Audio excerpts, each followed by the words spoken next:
عشاق تاریخ، یکی از مهمترین نمادهای تاریخی رو میخوام بهتون معرفی بکنم. بالای تاج شاهان ساسانی این نماد بسیار زیبا و مهم رو میبینید. آیا کسی تا الان در موردش چیزی گفته؟ نه. نماد جون آی ترکان در امپراتوری جهانی هون.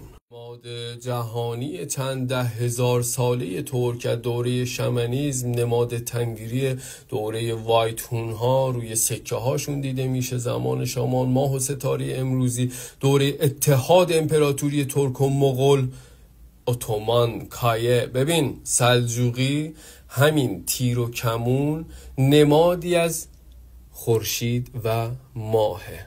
تیری که رها میشه خورشیده و کمان ماه. به خاطر همینه که چله کمان، شب چله، شب رها شدن خورشید یعنی تیر هست. نمادگرایی تیره خورشید. نه فقط این مهمترین نماد که بالای سر پادشاهان همیشه جای داره، سر تا سر این سلسله نمادها و یادگارهای ترکه. شجره های شاهان ترکی هست. دختر اخشون با قباد ازدواج میکنه، نصف سلسله کلن بعد این، چون فرزند اونها هم با دختر سیمیخان göktürk ازدواج میکنه. چرا؟ چون اینها کلن هویت ترکی. چرا؟ چون قبلش هرمز ترکزاد، قبل اون بهرام ترکزاد رو میبینی تو شاهنامه خودته.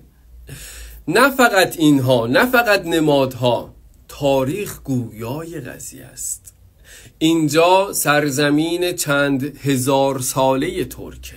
تمام ادوار تاریخی اون ترک هستن که با جعلیات شل، با سه دوره کردن زبانی زبان دری که مونتاژ خود ترک هست، با تخدیر کردن تاریخ.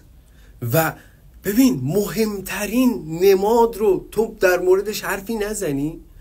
چطور ادعا میکنی که این دوره تاریخی تو نمیتونی مهمترین نماد رو اصلا نمیتونی یک نماد معرفی بکنی؟ نماد هوروس مصری میاری، نماد نمیدونم شاماش که قبل اون خدای آتش. خب الان خدای آتش اینه که میگی زرتشتی بودن دیگه، تو خیالات شما اینه. پس این خدای آتش چرا نیومده رو سر این جای بگه؟ چرا جونای ترک اونجاست؟ به کل جعلیات این کلونی سازی پارسی از زبان دری که ساخت خود